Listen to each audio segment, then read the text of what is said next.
Well, good morning.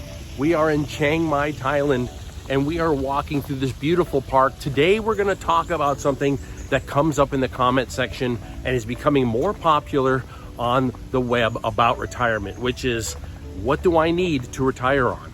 And that number is really starting to freak a lot of people out. Like, what do I actually need to retire? Well, of course, it matters a lot about how you want to retire and where you want to retire. So today we're going to talk about, first of all, what the averages are that people are dealing with right now in my home country, in the US, with the amount of money that they have already saved up and ready for retirement by the time they hit 55. Let's look at those numbers first. Second, let's talk about a fictional number and see if that would work or not. Let's talk about $200,000. Would that work? Could you retire on that? Could you travel the way that I do? Could you live this lifestyle with $200,000? If that is possible, we should talk about it. We should actually discuss that number. It is just a number, and it matters so much on what you're making with that amount. Are you going to withdraw from that? Are you going to invest that and just live off the income from that? These questions matter, and we're going to talk about all of that. Let's talk about today, first of all, what people actually have by the time they're 55 and 60 range for retirement. Let's look at the numbers, and then let's talk about $200,000. Would that work? This lifestyle that I'm living right now. We're also going to go out for some nice jazz music tonight. Yes, we are. We're going out. We're going to enjoy ourselves here in Chiang Mai. We're going to go out and enjoy some music. We've got a lot to talk about and a lot to do in this video. Let's get going.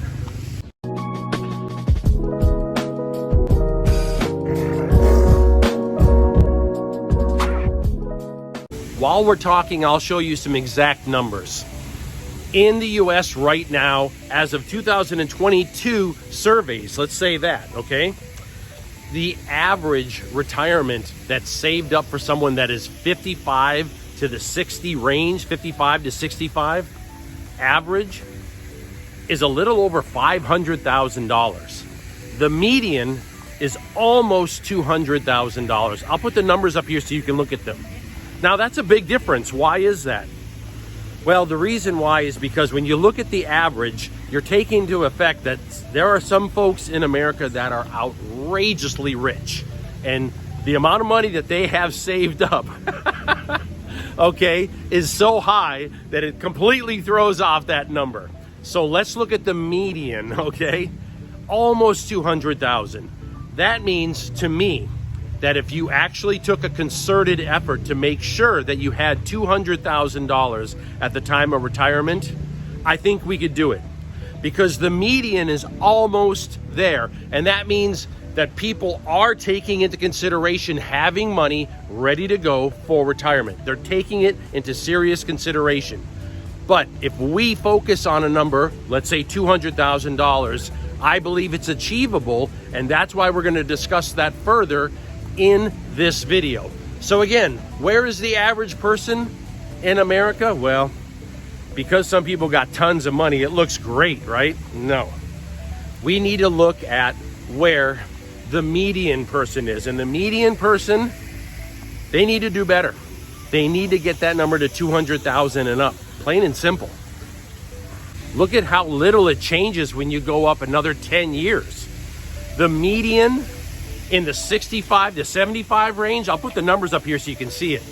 Then it finally hits 200,000. That's not a big difference.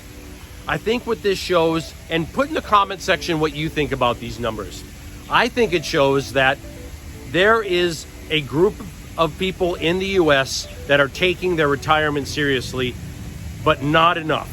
And that is why that number barely changes from the 55 to 65, 65 to 75. It should change a lot more, but I don't think that enough people are building their retirement serious enough in the US, and that's why it barely changes.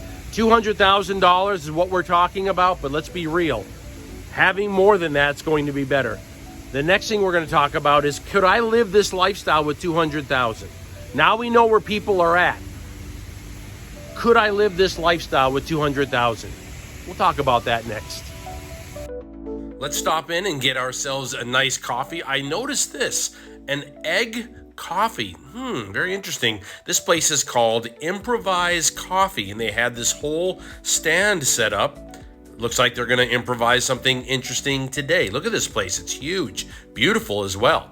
Let's go inside and let's order one of these egg coffees.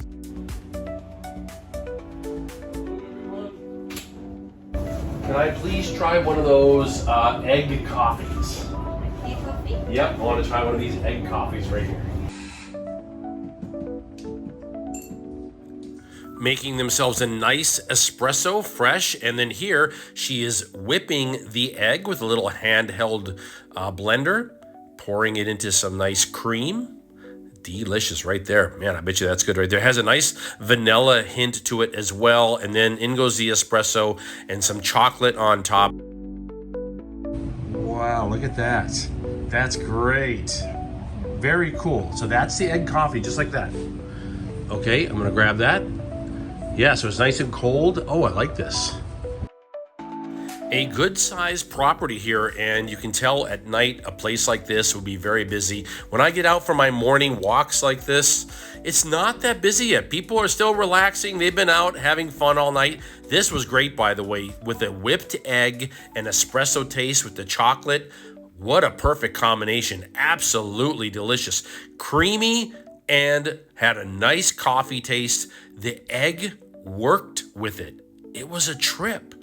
By the way, if you're thinking of traveling like I do and you're concerned about healthcare insurance, look at the first link in my description. It will give you information on travel healthcare insurance. Improvise Coffee is a big facility. Sometimes I think these facilities are designed to actually take in like a bus of people in the evening, kind of to start their evening, a tour group of some kind. But I'll tell you, at night, Chiang Mai really does come alive. A lot of people come out. They had a nice upstairs area as well that overlooked the whole facility.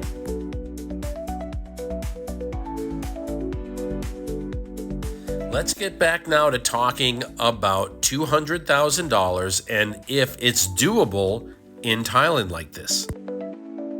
When people talk about withdrawing 4% of their retirement, the idea is that they're going to continue to make money in the stock market. And so with 4% withdrawal, they should be good for about 20 years. And that's the philosophy. Well, I can tell you, looking at life extension, because of artificial intelligence, if we start living to 120 and 130 years old, that's completely out the door. So I don't talk about withdrawing the actual principal that you invested. I don't want to touch it.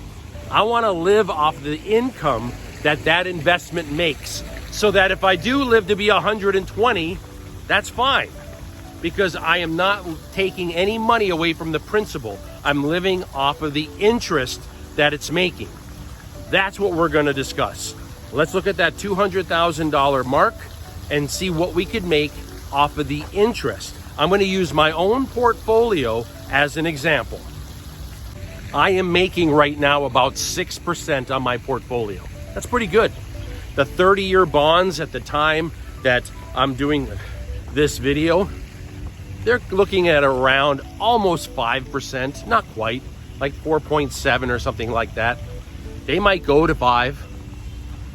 And there are some other investments that you can find, such as long-term cash on these online banks, long-term cash investments. They can make 4%. That's not bad.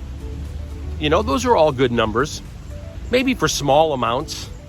But if you're looking at your long-term retirement, you want to get a good return, a return that's going to make it possible for you to survive on that money long-term without depleting the principal. That's the key. So 4% on some long-term cash account online, I don't know. 4.7 on treasury bills, maybe. But 6% is what's been working for me. And if you had $200,000 in an account making dividends with a return of 6%, what would you be bringing in? Well, you'd probably be bringing in about $1,000 a month. And that would be in qualified dividends that aren't even federally taxed. That's right. You're gonna have tax benefits up to the $40,000 mark, baby. And if you change your residency to a state that doesn't have tax, even better. So you're putting that money in your pocket. Now, I know what many of you are saying is $1,000 a month. Can I live on that? Let's talk about that. Living in Southeast Asia, even getting a long-term retirement, means you get better rates than even what I'm getting on places to live. You get longer term leases. You're also going to know where to shop for food, like supermarkets and lower cost locations. I eat out at a lot of restaurants. So if you lived in Southeast Asia, your cost of living would be even lower than my cost of living in Southeast Asia. So that's something to think about in our conversation. $1,000 a month does not sound like a lot of money. I'm aware of that. However, if you are embedded in the culture and you're living here with a retirement visa, you're going to get even better cost of living than I am getting as a full-time traveler. I'm paying about $500-600 a month for rent. You'll probably be paying like $300. I'm going to show you some of the stocks here that I invest in that give me around 6%, a little bit more. My average on my account is 6% income on my dividend stock account. That means if I had $200,000 in there, I could make easily $1,000 a month income, probably for the rest of my life, and never touch the principal. And it could be federally tax-free, and by setting up my state residency in a tax-free state tax-free. $1,000 a month, is that something you can live on? Well, I think it's possible. Let's take a look at what my expenses are, just average. Just every 30 days, I like to do an expense video that shows you what it costs here on this channel. But let's just take an average. I'm paying about $500 a month for my housing, about. Okay, it changes a little here and there. And that's for a hotel. You can get a much better deal if you did some sort of a long-term 6-month or 1-year lease. You can bring that down to $300. That's with utilities and Wi-Fi included. I also have about a $300 a month food bill, about $10 a day. Again, it fluctuates. I think that for $1,000 a month, I think there are places in Southeast Asia that are doable. I do. I have talked to people that live on that amount. I've traveled through the Philippines. I've traveled through Cambodia, Laos, Vietnam, all through Thailand. I've traveled to these places. I've traveled through Malaysia. There are places that you can live on that amount. I do believe that with $200,000, it is possible to live in Southeast Asia and never touch the principal. But I don't think it would be much of a life. I'll tell you that right now. I don't think you'd be able to do much for entertainment, and I don't think it would be much of a quality of life. But it is possible. Definitely you'd want to have an emergency fund for emergency medical situations, because that could wipe that out. So you'd want to have an emergency fund set up for something that might happen. For me, I put a $10,000 fund separate that just sits there in case I absolutely need it for whatever reason. I don't touch it. I hope that this has in some ways kind of cleared up an idea that $200,000 as a number in the United States, $1,000 a month, I don't know how that would even be remotely possible. You'd have to practically live in your car. But overseas like this, there are months that I spend $1,200. There are months that I spend $1,300. So I'm almost there anyhow. I make $2,000 a month on my investments. That's what I make. That's what my investments bring in. And I, out of that, take $500 every month and I buy more dividend stocks. So I think it is possible, but I think it's tight. Speaking of tight, trying to get into North Gate after 9 p.m., forget about it. I get here about 7:30, 8 o'clock. I get my one drink to get in, I like to order a nice Negroni. They do a fantastic job. Then I just find a good perch and relax and enjoy the music. They are artists through and through, not only with the jazz music, but the bartending, and it's just a fun environment. People from all over the world are here vacationing, and also the locals come down and just chill and enjoy the jazz music.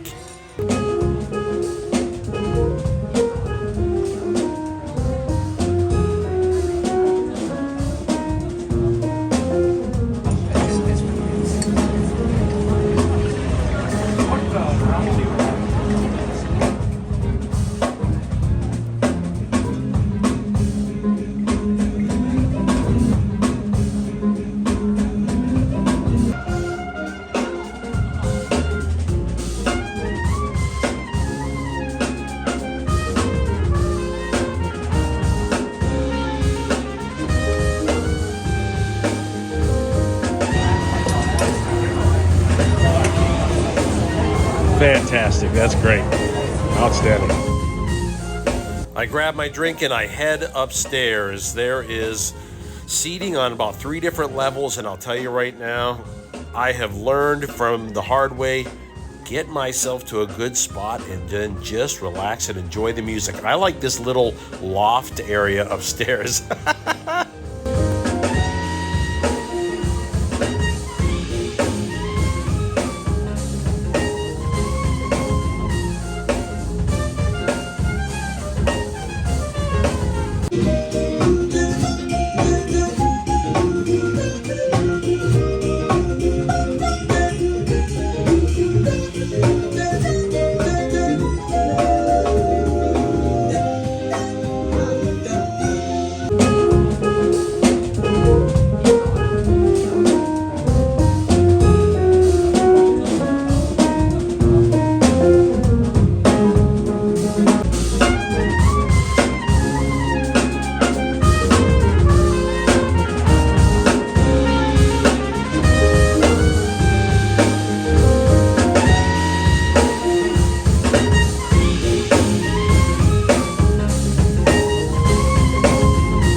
Thank you for spending some time with me today. Today we got a chance to talk about, could you retire on $200,000 living the lifestyle that I'm living right now, traveling the world with a backpack as a minimalist? Is it possible? Are you interested in this lifestyle that I live? Do you want to learn more about traveling as a minimalist like this? If you do, like and subscribe to the video and come with. All the equipment that I travel with is also included in links in the description as well. There's also a link for my new book, The Traveler and the Bard. Okay, we've got a lot more of Chiang Mai to see and a lot more of Thailand to still enjoy. We're gonna be in Southeast Asia all year. We'll talk again soon. Aloha. I was quietly trying to make my way back home after enjoying a night of jazz, and suddenly he saw me. The ninja attack cat of Chiang Mai. Look at him, blending in with the floor. That's what he's doing. He's trying to use ninja stealth technology, but he's got his eye on me. He's ready to attack at a moment's notice. Oh, Look at him. He's eyeing somebody else up as well. He's gonna have me for lunch and him for dinner. We're both done for. The ninja attack cat of Chiang Mai. And if you didn't have an emergency fund set up for a possible... Let's try that again. Popsicle.